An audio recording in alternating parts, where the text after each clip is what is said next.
Saudara, Pemprov Jabar menargetkan 100 SMK negeri di Jawa Barat bisa menjadi layanan umum daerah (BLUD) di tahun 2024 mendatang. Sebagai langkah persiapannya, Distrik Jabar menandatangani kerjasama dengan berbagai industri yang ada di Jawa Barat.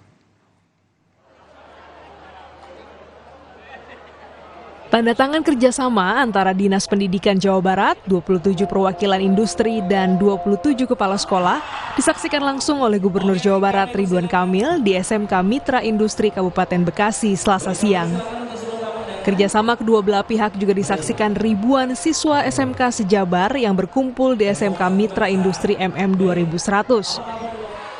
Kerjasama industri dan SMK di Jabar ini merupakan bagian dari penyiapan pembelajaran berbasis produksi atau lebih dikenal dengan Teaching Factory. Ratusan sekolah sudah dipersiapkan untuk didorong pada tahun 2024 mendatang untuk mengikuti program SMK BLUD. Tahun 2022 lalu, Gubernur Jawa Barat Ridwan Kamil menetapkan sebanyak 35 SMK di Jabar menjadi BLUD.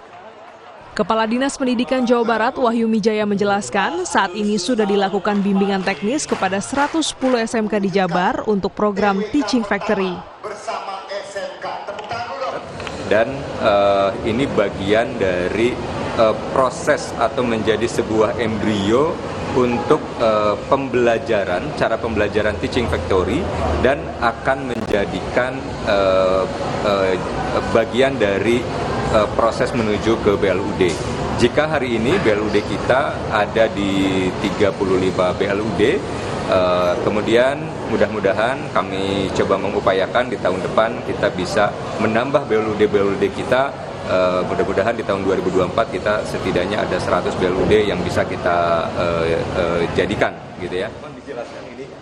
Untuk menjamin mutu pendidikan SMK BLUD, Dinas Pendidikan Jawa Barat bekerja sama dengan Balai Besar Pengembangan Penjaminan Mutu Pendidikan Vokasi, BBPP, MPV, Bidang Mesin dan Teknik Industri, BMTI, Direktorat Pendidikan Vokasi.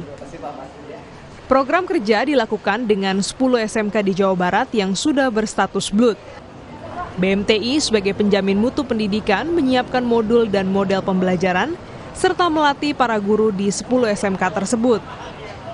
Metode pelatihan dilakukan secara daring dengan teknologi Metaverse. Dengan adanya penguatan kepada para guru diharapkan mampu memberikan tambahan omset bagi masing-masing sekolah. Alexander Berlegur, Kompas TV, Bekasi, Jawa Barat.